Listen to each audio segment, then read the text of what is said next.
taariikhda dhulballaarsiga xabashida kadib markii cadaadiskii ay dadka ku haysay sii batay boqortooyadii Aksum awoodoodii way sii liicday sanadkii 900 ee miilaadiga muddadaas awoodda boqortooyada xabashidu sii yaraanaysay waxa kor u kacayay awoodda dadka muslimiinta ah ee dhulkaas ku noolaa waxa ay abuureen maamul xoog leh oo saldhigiisu yahay magaalada Saylac iyo Harar markii la gaaray sanadkii 1300 waxa aad isu soo abaabulay boqortooyadii xabashida si ay mar kale xukunkii u soo ceshadaan boqorkii xabashida ee waqtigaas Negus Yashaq ayaa waxa uu la xiriiray 1424 labadii boqortooyo ee Spain iyo Portugal oo waqtigaas Yurub ugu xoog weynaa si awoodooda dib ay uga soo ceshtaan muslimiinta Imaam Axmed Gurey ayaa waqtigaas islaamka u soo baxay waxa uu soo baxay waqti muslimiinta geeska Afrika dhibaato weyn ay ku haysay boqortooyadii xabashida iyo wadamadii reer Yurub ay ka mid ka ahaayeen boqortooyadii Ingiriiska Talyaaniga Faransiiska Isbaanishka iyo Portugiiska oo doonayay in Afrika ay xoog ku xukumaan dagaalkii Axmed Gurey xabashida uu la galay waxa uu ku mideeyay muslimiintii deganeed laga bilaabo Harar ilaa iyo dalka Suudaan dagaalka boqortooyada xabashida qabiilada dhulkaas degan kula jirtay waxa uu markastaba ahaa mid xukun iyo saldanad raadis salka ku haya si hadaba damacaasi ugu suurta galo waxay boqortooyadu mar walba isticmaali jirtay diinta Kiristaanka oo calool jileec iyo taageero kaga raadsan jirtay wadamada reer galbeedka ee Kiristaanka muddadii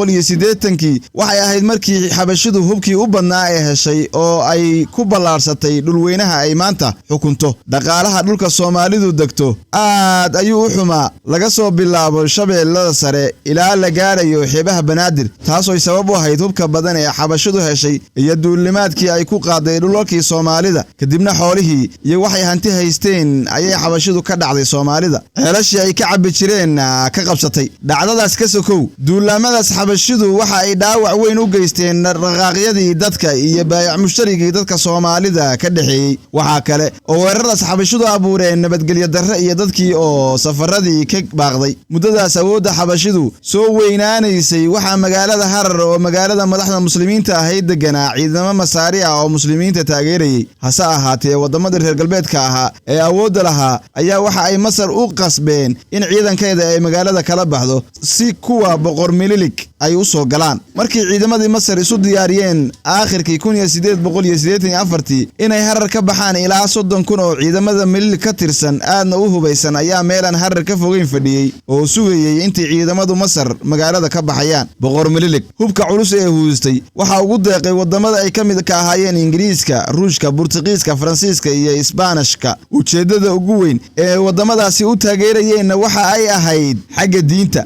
waxa ay rabeen in islaamka awoodda laga wareejiyo sanadkii 1886 sida la filayay ciidankii Masar ayaa Harar ka baxay markii ciidamada Masar ay Harar ka baxeenna ciidamada xabashida ayaa magaalada soo galay waxayna halkaas ku laayeen dad aad u fara badan oo culimada diinta u badnaa markii ay magaalada Harar qabsadeen masaajidkii ugu weynaa ee magaalada ku yaalay waxay u bedeleen kaniisad markii ciidamada xabashidu qabsadeen Harar waxa ay dileen Cabdalla Maxamed oo ahaa amiirkii Harar ee xukumayay muslimiinta boqor Mililik markii uu qabsaday Harar wuxuu xukunkii u dhiibay in adeerkii Raas Makanun Mililik isla markiiba waxa uu warqad u diray xafiiska Ingiriiska ee Cadan waxa uu sheegay in Cabdalla Maxamed uu ahaa nin dhaxlay maamulkii Imaam Axmed Gurey ee Harar qabsaday qarnigii 16aad sidaas darteedna in jabkiisu Cabdalla uu yahay badbaadada iyo soo celinta sharafta masiixiyiinta ee Kiristaanka adduunka Soomaalidu waxay dhaqan iyo dhaqaalaba aad ugu xidhnayd caalamka islaamka waxaana si khaas ah ugu xidhnaa magaalooyinka meelaha xeebaha ah ku yaala sida Bandar Qaasim Buulaxaar Berbera iyo Muqdisho xilligaas aan ka sheekaynayo dawlad Soomaaliya la yiraahdo ma jirin laakiin waxaa jiray xiriir iyo xeerar qabaa'ilku isku xukumaan marka dhulka Soomaalida la kala qaybsaday kadib ayaa haddana waxaa soo batay muran iyo khilaaf u dhaxeeya wadamadaas oo la isku maandhaafay sugnaanta xuduudda dhulka ee la kala qaybsaday haddaba si khilaafkaas loo soo afjaray ayaa sanadkii 1891 Ingiriiska iyo Talyaanigu heshiis Anglo Italian ah kala siciideen kaas oo ay ku qeexeen xuduudka u dhaxeeya dhulkii Soomaalida ee Afrikada bari iyo dhulkii Soomaalida ee Talyaaniga ku hoos jiray isla sanadkaas xabashida oo dhul ballaarsiga dhinaceeda uga jirtay ayaa biyo qaboobay xarun ciidan ka samaysatay arrintaasi waxay aad uga xanaajisay xukuumadda Ingiriiska maadaama biyo qaboobay xuduudda dhinaca Ingiriisku sheegto kaga taalay bilowgii sanadkii 1893 xabashidu waxay ku duushay magaalada Luuq ciidamada Talyaanigu waxay Luuq soo gaareen 2 sano kadib 1895 inkasta oo Talyaanigu xabashida Luuq xoog uga saaray duulaankii xabashida halkaas kuma ekaan sanad kadib 1896 ayay markaa Luuq dib u qabsadeen. Waxa heshiiskaasi ka sokow su'aali ka taagneed aayaha dhulka hawd ee soo haray aan xabashada lagu wareejin maamulka Ingiriiskana aan toos u hoos imaanayn waqtigaas. Waxa iska cadeed in xabashada dhulkaas mar aan dheerayn qaadan doonto, Ingiriiskuna aanu lahayn awood uu ku ilaaliyo xornimada dadkii Soomaalida ahaa ee horay magangelintooda u ballan qaaday. Danina aan Ingiriiska ka haynin in Soomaalidu ay dhulkooda ilaashadaan.